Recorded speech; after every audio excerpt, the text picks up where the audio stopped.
મિત્રો નમસ્કાર, હું પ્રકાશ ગુવા મારી ચેનલમાં આપનું હાર્દિક સ્વાગત કરું છું. અને હાલ અમે કહેવાય ને કે ભાઈ મહેસાણાની ઊંઝા તાલુકાના એઠોર ગામે છીએ અને અત્યારે આ જગ્યા ઉપર કહેવાય ને કે ભાઈ દેવો દ્વારા પ્રસ્થાપિત ગણપતિ દાદાનું ખૂબ જ સરસ મજાનું દેદીપ્યમાન મંદિર છે. આ મંદિરના દર્શન હું તમારા સુધી લઈને આવ્યો છું, તો બની રહેજો વિડીયોમાં, કારણ કે આ ચમત્કારિક મંદિરના ઘણા એવા પરચાઓ છે કે જે આગળના આ વિડીયોમાં હું તમને બતાવવાનો છું.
મિત્રો, આ મંદિરની વિશેષતા કંઈક એવી છે, અહીંયા કંઈક એવી લોકમાન્યતા છે અથવા તો એવો લોકવાયકા પણ છે અને વિશ્વાસ પણ છે કે અહીંયા જે કોઈ શ્રદ્ધાળુ આવે છે તો માનતા કરવા આવે ત્યારે ઊંધો સાથીઓ બનાવે છે ઘઉંના દાણાથી, અને જો એ માનતા ગણેશજીની કૃપાથી પૂરી થાય તો પછી પાછો અહીંયા આ જગ્યાએ જ આવીને સીધો સાથીઓ આ રીતે બનાવતા હોય છે. હમણાં એક બેન અહીંયા સાથીઓ બનાવતા હતા, તો એ બેને મને જે માહિતી આપી કે ભાઈ આ રીતની એક પ્રથા છે, અને મેં તો આ પ્રથા પહેલી વાર જોઈ છે, પણ ખરેખર લોકોની શ્રદ્ધા છે અને કામ પણ લોકોના ઘણા થાય છે. તો આ મંદિર ખરેખર એક કહેવાય ને કે દ્વાપર યુગમાં દેવતાઓના હાથેથી એના વરદસ્તે જ આ મંદિરની ગણેશ પ્રતિમાની સ્થાપના થઈ છે.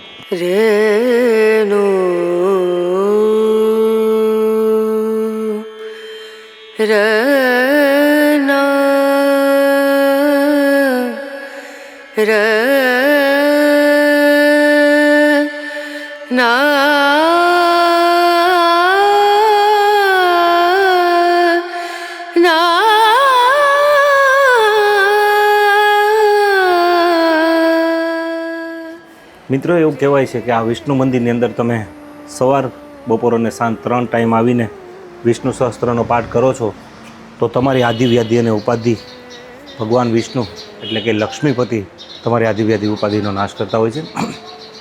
અને લોકો ખૂબ જ ઘણી શ્રદ્ધાથી આ મંદિરની અંદર પણ દર્શન કરે છે. અને મંદિરનું સ્ટ્રક્ચર જોતાં ખાસ કરીને એમ લાગે, દેખાય આવે આપણને કે આ લગભગ 200 થી 300 વર્ષ જૂનું હોય તે રીતનું બાંધકામ છે.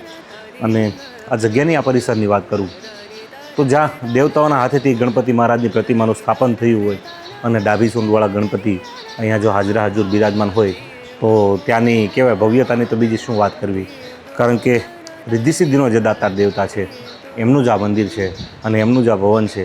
અને આ આખું પટાંગણ ગણપતિ મહારાજનું છે. અને આ ગણપતિ યાત્રાધામના દરેક વિઝ્યુઅલ હું તમારી સુધી પહોંચાડવાનો છું. અને આ પરિસરની અંદર ખાસ કરીને રહેવા જમવાથી માંડીને તમામ બધી જ સુવિધાઓ છે, તેના વિશે પણ આપણે એક નજર નાખીએ. જય સિયારામ, જય ગણેશ.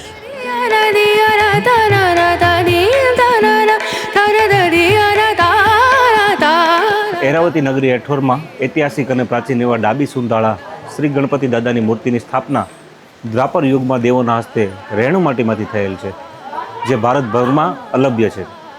શ્રી ગણપતિ દાદાના મંદિર સામે આશરે 700 વર્ષ પૌરાણિક શ્રી વિષ્ણુ ભગવાનનું મંદિર છે.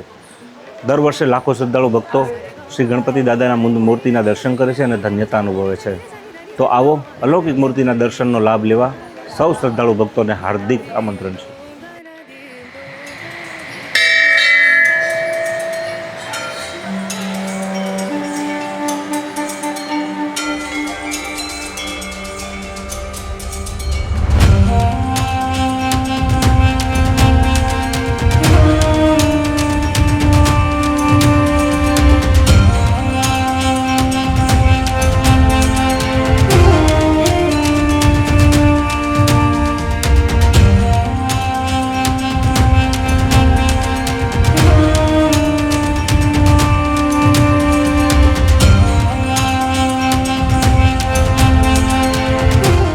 મિત્રો થોડી વાર પહેલાં મેં જે તમને વાત કરી કે આ સાથિયાની કંઈક આ રીતની એક લોકો એકા છે અને સુરેખાબેન આપનું હાર્દિક સ્વાગત કરું છું મારી ચેનલમાં.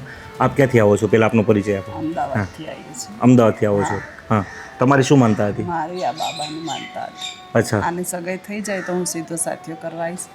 વાળીના થયા હતા એક વખત. અચ્છા, હા, વાળીના આપણે નજીકમાં હતું ને. હા હા હા. એમાં તો પછી કીધું કોઈએ કે અહીંયા ગણપતિ દાદાનું મંદિર સરસ છે, દર્શન કરી આવો, દર્શન કરવા. અચ્છા, હા. પછી કે અહીંયા આરીએ માનતા પૂરી થાય, ઊંધો કરો સીધી થઈ જાય તો માનતા ફેર કરવા આવવાનું એમ. હા. તો મારી ઈચ્છા પૂરી થઈ ગઈ ગણપતિ દાદાએ. તો સાથીઓ આજે ભાઈની સગાઈ થઈ ગઈ. હા, સરસ. સગાઈ થઈ ગઈ, લઈને આવી છું. વાહ, સરસ. અને જેવી રીતે સુરેખાબેને વાત કરી તેવી રીતે કે ભાઈ અહીંયા એની માનતા હતી અને માનતા પુરવાર કરવા એ અત્યારે અહીંયા આવ્યા છે. તમે પહેલી વાર અહીંયા કોની સાથે આવેલા? પહેલી વાર મારા ભાઈની ફેમિલી સાથે આવી. તમારા ભાઈના ફેમિલી મતલબ તમે મૂળ મહેસાણા ડિસ્ટ્રિક્ટથી બિલોંગ કરો છો? પાટણથી. અચ્છા, હા હા. તો પાટણથી આ લોકોનું ફેમિલી છે પણ હાલ અમદાવાદ રહે છે, રહેવાનું અમદાવાદ છે અને ત્યાંથી અહીંયા આવેલા વાળીનાથ જે ગયા વર્ષે આયોજન હતું તેમાં. તો જે તે સમયે આવીને એણે માનતા લગાવી તેના બાબાના સગાઈ માટેની અને ભગવાન ગણેશે જે જોડી બનાવી આપણી સામે છે. અને એવું તો અહીંયા ઘણા મંદિરો ઘણા જણા એમને વાત કરી કે આ જગ્યા ઉપર ઘણાની માનતા પૂરી થાય છે. અને આવું તો દાદાનો દિવ્ય દરબાર લગભગ મેં ગણપતિનું મંદિર ક્યાંય નથી જોયું, છતાં પણ આ જગ્યા ઉપર તમને હું લોકેશનથી માંડીને સરનામું બધું આપું છું. તો ચાલો હવે પૂજારી દાદા સાથે આ મંદિરના ઇતિહાસ વિશે વાત કરીને આ વિડીયો હું વિરામ તરફ લઈ જાઉં છું. જય ગણેશ. તો મિત્રો આ જગ્યા ઉપર પૂજારી બાપા છે, તેમની સાથે આ મંદિરનો સંક્ષિપ્તમાં આપણે ઇતિહાસ જાણવાનો પ્રયાસ કરીએ. બાપુ, આપનું હાર્દિક સ્વાગત કરું છું મારી ચેનલમાં. અને પર્ટિક્યુલર આ જગ્યાનો ઇતિહાસ તમારા જે કાંઈ હૃદય કમળમાં હોય તે તમારા અમારા દર્શક મિત્રો સુધી આ વાત કરો. હા, આ મંદિર છે આશરે 1200 વર્ષ જૂનું છે તથા આ મૂર્તિ ધાતુ કે પથ્થરની નથી. આ મૂર્તિ રેણુ માટીની છે અને દર સંકટ ચોથના આગળના દિવસે ઘી ને સિંધુનો લેપ કરવામાં આવે છે. એવું કહેવામાં આવે છે કે દ્વાપર યુગમાં દેવોના હસ્તે આ મંદિરની પ્રતિષ્ઠા થયેલી છે, દેવોએ કરેલી છે એવું માનવામાં આવે છે. અને ઉત્તર ગુજરાતમાં લગભગ ડાબી સુંઢાળાનું મંદિર ગણપતિ દાદાના એક જ છે. અને મંદિર પરિસરની સામે જ વિષ્ણુ ભગવાનનું બહુ પૌરાણિક મંદિર છે, તેમનો કઈ રીતનો એ ઇતિહાસ? પુરાતત્વ ખાતામાં આવેલું છે, એટલે હાલ એ પણ બહુ જૂનું જ છે.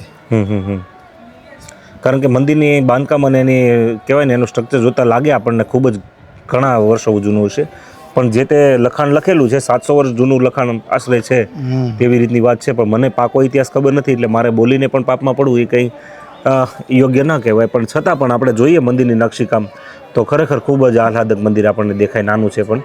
તો પૂજારી બાપા, ખાસ કરીને આ જગ્યા ઉપર તમે તમારી હાજરીમાં કેવા કામો થતા જોયા છે દાદાની કૃપાથી? આ મંદિરમાં ચૈત્ર સુદથી ચોથ પોચમ 3 દિવસ મેળો ભરાય છે. હા. એમાં ચૈત્ર સુદ ચોથના દિવસે શુકન જોવામાં આવે છે, ફૂલ અને અનાજ ઉપરથી. કેવા ફૂલ આવ્યા એના ઉપરથી આખા વર્ષનો પરતાળો જોવામાં આવે છે. આ વખતે પણ જોવામાં આવ્યો દશાની વર્ષ છે. દશાની વર્ષ છે. વાહ. એટલે કે આ વર્ષ કેવું થવાનું છે એ પણ અહીંના જે ફૂલો ચડે છે એના ઉપરથી કંઈક નક્કી થતું હોય છે. અને આ જગ્યા ઉપર યાત્રિક ભવન પણ બનાવેલું છે જ્યાં બંને ટાઈપ ભોજન પ્રસાદની પણ વ્યવસ્થા સારી એવી કરવામાં આવી છે ટ્રસ્ટ વતી. અને દાદા, આ જગ્યામાં જે નોન એસી રૂમનો જે ભાવ છે, આઈ થિંક નોન એસી 300 રૂપિયામાં રેટ છે ને, અને એસી રૂમ કંઈક 600 રૂપિયામાં આપણને ભાડે મળે છે. જો તમે ફેમિલી સાથે આવો છો તો રોકાવાની પણ બધી વ્યવસ્થા છે. અને બસ દાદાની હાજરીમાં અને પૂજારી બાપુની હાજરીમાં આપણે ભગવાન ગરવા ગણેશને એ જ અરજ લગાવીએ કે સૃષ્ટિના જીવ માત્રનું કલ્યાણ થાય, સનાતન ધર્મનો વ્યાપ વધે અને મારી ગાય માતાનું રક્ષણ થાય. બસ આવી સાત્વિક ભાવના સાથે આ વિડીયો અહીંયા વિરમું છું. જય સિયારામ, જય શ્રી ગણેશ.